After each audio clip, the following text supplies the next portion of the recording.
Hey guys, welcome back to my channel. It's me again. Guys, we have a bunch of things to talk about, but super quick, please make sure you follow me on Instagram and Facebook. I actually just posted tons of Instagram stories because I went to one of my employees' weddings. Well, I'm calling it weddings because she has having many wedding events. So tonight it was her send-off. She's already had like a dowry ceremony for her dowry, which the man will pay a dowry for her to her dad, and then she's also had this other party called a kitchen party where the women of the family teach her how to be a wife. Okay, and tonight she had her send off. So please make sure you go follow me on Instagram literally tonight.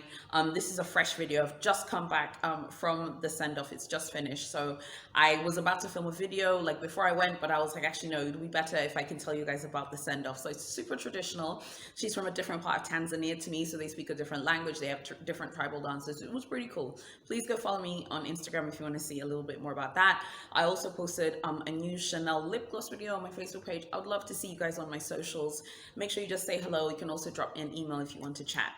Okay, guys, listen, I don't know what's going on, but there's a massive new trend of people having their luxury bags and luxury jewelry nicked. Okay, it is a huge trend, way more than last year or the year before. There's so many of these stories that are crazy. I think they talked about Tamara Eccleston, who is a heiress from the UK. She had a bunch of stuff nicked. That was ages ago. There is so much stuff going on. So the first story is from the UK, from London. This woman called Melanie. She is a like soap star agent. I've heard of her because I love UK soaps. So she represents a lot of UK soap stars. So she had an 18-carat Colombian emerald ring nicked. 18 carats Colombian emeralds. Guys, we all know the top two emeralds in the world come from two countries, Colombia and Zambia. Baby, 18 carats nicked. She also had a pair of vintage Cartier earrings from the 1980s nicked. And then she had 5 Chanel bags. 5 nicked. So she was like on social media begging people like, oh my God, guys, please help me get my stuff back. Now, the cynical part of me is like, other people are going to be like, girl, cry me a river. Okay, you had your like luxury stuff stolen when they're like other people that, you know, don't have jobs, people are struggling financially and stuff. But part of me is just like, oh my God, like this woman has literally had these beautiful things nicked and stolen. So I was reading that story and then another story pops up, okay, and it's even crazier. A bunch of thieves ran into the flagship store of Balenciaga in New York and they did a smash and grab. They literally smashed the windows of the flagship store. This is a few months ago, and they stole $60,000 worth of Balenciaga bags. Now, let's be honest, Balenciaga bags are like kind of affordable. They're not like Chanel prices or anything like that. And guys, by the way, I'm sorry I sound hoarse. It was because at the send-off today, everyone was yelling and screaming when doing those tribal dances, and I gave a crack as well. So my voice is gone a little bit. So I'm not sick or anything. I'm actually in a great mood. Anyway, I was actually on Balenciaga's website today having a look at some of the bags, like the hourglass bags. There are like some hourglass bags in the US at like $2,000. I think the Ville XXS, that bag is like, it starts at like 1,600, something like that. It fluctuates depending on the size. The bags are not ridiculously priced. Do you know how many bags they have probably stolen to get to the $60,000 worth label? So they basically went to the Balenciaga flagship store at like 3:30 in the morning, nicked a bunch of stuff as well. So when I'm reading these stories, I'm like, oh my gosh, like, what is it about these luxury heists? Like, why do you think many people are stealing? And then finally, the final story comes out of California in a town called Palo Alto. I hope I'm pronouncing that correctly. Those of you from the US, tell me if I'm pronouncing that right. A bunch of people, like a shoplifting ring, rock up at the Neiman Marcus in that town, okay, and they steal $150,000 worth of luxury handbags. Listen, guys, okay. There's something in the air, there's something in the mood. Chanel also had a massive robbery a few months ago that happened in one of their New York boutiques. So why is this happening? I have a few theories, you know. A lot of the times when a lot of these things happen, it's because, you know, these people who are part of the underworld, they know what's going on, okay? They know what time it is. They know what's percolating. They can see that the luxury resale market, there is a ton of money to be made. First of all, let's start with Balenciaga. I know you're thinking, oh my God, why would you go and rob Balenciaga? Well, actually, Balenciaga is very popular at the resale market, and those trainers, I think they're really ugly, and I love Balenciaga, but I would not be wearing those trainers. Those trainers are so hot right now. They're very streetwearish, and a lot of the products from Balance at the moment, they're so easy to resell because they're so popular on the secondary market. So I'm not surprised to hear that there's a massive robbery there. The second thing is Chanel, same thing. Chanel inventory can be turned over so quickly for these, you know, terrible people. And part of me kind of thinks like, my gosh, imagine how amazing this person would be doing a legitimate business. Imagine if they were legitimately buying a Balenciaga bag or buying a Chanel bag and reselling it. You just make so much more money. Well, actually, wait, no, not that you would make much more money. Of course, you'd make less money because you'd already used your own money to buy a Chanel bag or a Balenciaga bag, but still you're being more honest and you feel more proud of what you're doing. Another reason why I think these heists are happening is because of social media. I think social media has like really amplified luxury goods and has made luxury goods something that so many people want. And I think particularly with these big heists, what tends to happen is like they will steal a bunch of these bags, for example. So that shoplifting ring, that's still the $150,000 worth of bags from Neiman Marcus. They're probably going to take those bags and then they're going to give them to a fence. So a fence is like this, you know, someone in the criminal underworld who will then pay those people like a small amount of money, and then they will take on the fenced items and then they will sell them on to other people in these nefarious industries. Okay, now what do you guys think about all of this? Like, how do you feel knowing that there are people who are literally on social media looking at like things that people have and figuring out how to steal from them? How does that make you feel?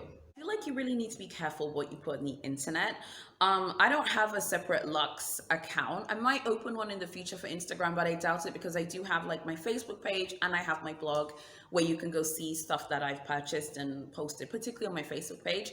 But I've just realized like if you post luxury stuff online, or if you're an influencer blogger and you post like your items online, you really need to be careful about your security and being like, you know, post your things online, but be relatively discreet, because these groups and these syndicates, eventually they're going to just start robbing people on the street at this point. Like, that doesn't shock me at all that that woman in the UK was robbed. That means that they saw the stuff that she was posting. She did post the emerald Colombian ring on her Instagram. So obviously that meant they're like, okay, cool. You've got an 18 karat Colombian emerald ring. We're going to be taking that, you know? And it's really, really, really scary. And this is something I'm quite scared about. I mean, I'm not like a big YouTuber by any stretch of the imagination. I'm very proud and thankful for all of you who subscribed. Please make sure you subscribe, by the way. But I've gotten some like DMs before that are like a little bit weird as well. Like, hey, I have a friend that lives in Dar es Salaam. Where exactly do you live in Dar es Salaam? The way Dar es Salaam is like, if I told you the neighborhood that I lived in, all it would take is for someone to come here and start talking to random people that sit on the street. Hey, do you know this girl? She's got 2 dogs and she's got an afro. She drives this car. Oh yeah, I know her. She lives down the road. And then something weird could happen, you know? So I feel like you do need to kind of guard some of your privacy. It's hard because, particularly for me, I really like sharing and I love having this channel and I love talking and sharing with you guys. I'm not going to stop sharing. Don't worry about that. That is not going to stop happening. But I do think these luxury heists do kind of highlight that we all need to be really careful, because eventually they're going to start robbing people, like physically robbing people. Like, hey, that's Kagem. She has this and this and this and this. I'm going to go take that because I want it so I can go make money off it. I really need to know what you think about all of this stuff. Please make sure you keep watching. I have a bunch of other things I want to tell you about. Guys, there's this incredible Japanese jewelry brand called Tasaki. I discovered it a few days ago. I'm like, where have you been all of my life? I want to show you this beautiful ring that is made out of real pearls. These are my imitation pearls. My imitation ASOS pearl tiara that I love so much. OMG, these rings are gorgeous and amazing. Okay, absolutely obsessed. So it's a Japanese company founded in Japan in 1954. They use real pearls and real diamonds. I absolutely love them. I think you'll love them too. I'll post a few other pictures up right now as well so you can see with some prices. Absolutely gorgeous. I know you guys always saying, oh, again, you always talk about Cartier and VCA. Talk about other jewelry brands. What are you waiting for? It's linked in the description below. They're just standard links to Farfetch so you can have a look. They're not affiliate links. Tell me what you think of this house. I'm absolutely obsessed with them. I talked about Thierry Lasry before. He is one of my favorite luxury sunglass designers. I actually bought these sunglasses. I don't want to say the name of the model because I could get my channel striked because it is a profane word. It is a synonym for the word promiscuous beginning with the letter S. I bought these sunglasses in 2014 in Paris in Galerie Lafayette. I'll talk about that experience another day. I love these sunglasses and I can vouch for this brand because I spent my hard-earned money. The sunglasses were so heavy. It was like holding bullion in your hand. I absolutely love this brand. My sunglasses were made in France. He says now he does make some of them in Japan. He does make some of them in Italy. I don't know how you guys feel about that. I don't really care. Japan, Italy, France sounds lit to me. I'm definitely going to be repurchasing from this brand. It's very expensive, but I love them. So I thought you guys would be interested as well. And then finally, I want to tell you about this brand called Alonuko. I think that's how you pronounce it. It's called Alonuko. It's a bespoke bridal brand. Yes, I'm married. Okay. In August, I'll be married for 2 years, but I still look at luxury wedding clothes because I'm obsessed, okay? And the designer is a Nigerian British couturier called Gbemi. I think she's called Gbemi Okunlola. Nigerian names are beautiful. Yoruba, Igbo names from Nigeria are absolutely stunning. Her work is beautiful. Look at this dress.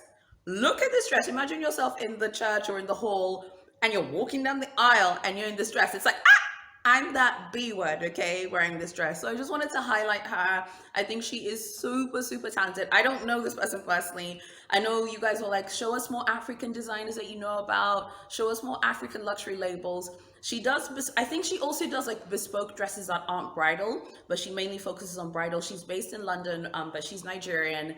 You guys, stop wasting time, okay? Try some new brands, try new things. Do you guys like my videos where I talk about new houses? Do you want me to share like more new houses that I talk about? I'd love to know what you think. I think this video is a short and sweet video. If you like this, please give it a thumbs up. It really helps to support me. Subscribe, hit notifications. I really need to know what you guys think about the Heists and all of these other brands. I think you guys will really like them. As usual, thank you so much for supporting my channel. I'm so honored and so blessed. So many of you write great comments, and there's so many more of you who are new here. I'm deeply honored. Thank you so much, and I'll see you in my next video.